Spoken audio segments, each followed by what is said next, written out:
This is Inside Indiana Business Radio for the afternoon of Monday, March 6th, 2023. I'm Alex Brown.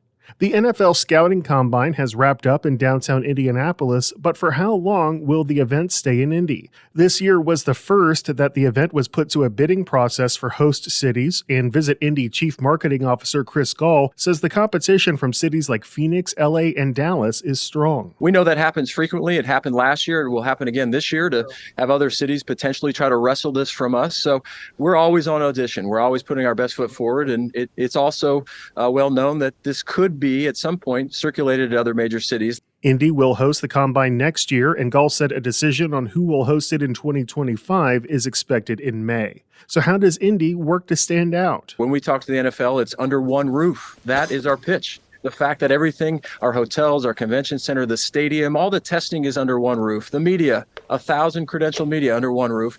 And then IU Health is the linchpin.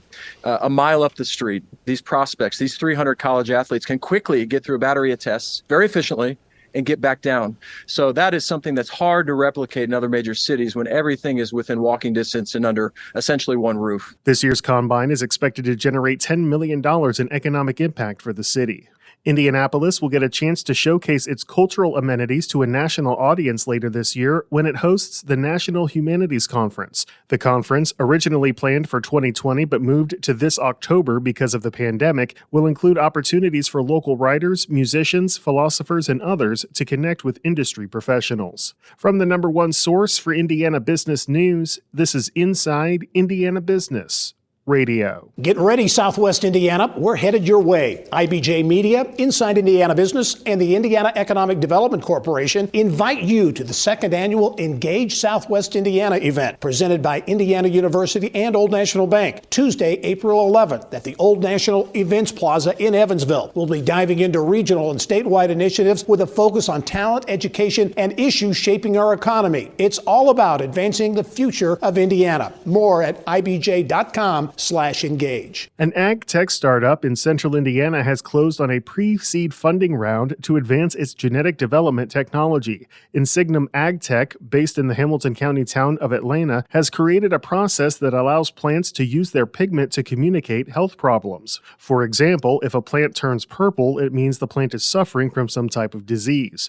Founder and CEO Kyle Moeller said the funding will be used to expand field tests and help the company prepare to file for USDA approval. Our technology in the field has been responding to every single disease that our plants have been infected with, but specifically only disease.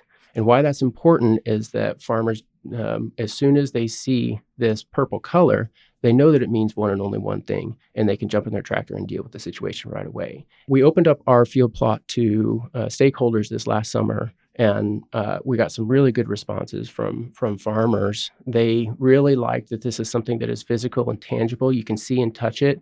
It's their own plants that are talking to them in a concrete way, and so they really like that. The company currently has 2 full-time employees, and Moeller told IIB the funding will support an additional position for which they are now hiring.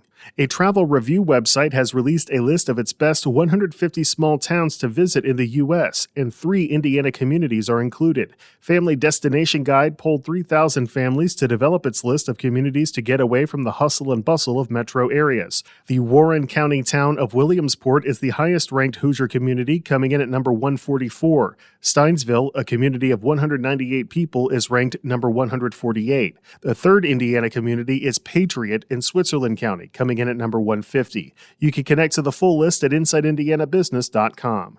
The CEO of Indianapolis-based Energy Systems Network says clean hydrogen production could be a multi-billion-dollar opportunity for Indiana over the next decade. A group of Indiana businesses and universities recently joined with a coalition representing Michigan and Illinois in an effort to land a share of federal funding to create a Midwest hydrogen hub.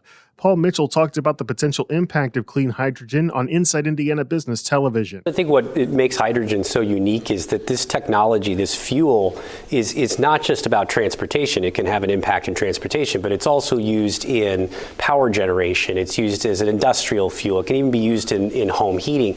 And as a result, you're seeing a diverse set of industry players that are looking to participate and invest within the hydrogen technology space. The U.S. Department of Energy isn't expected to announce its its selection for the hydrogen hubs until the end of the year. If the Midwest hub is chosen, Mitchell said funding could be awarded starting in 2024.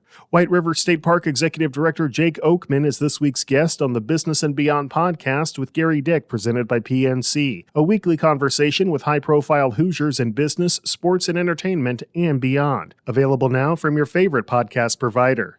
I'm Alex Brown for Inside Indiana Business Radio on Demand.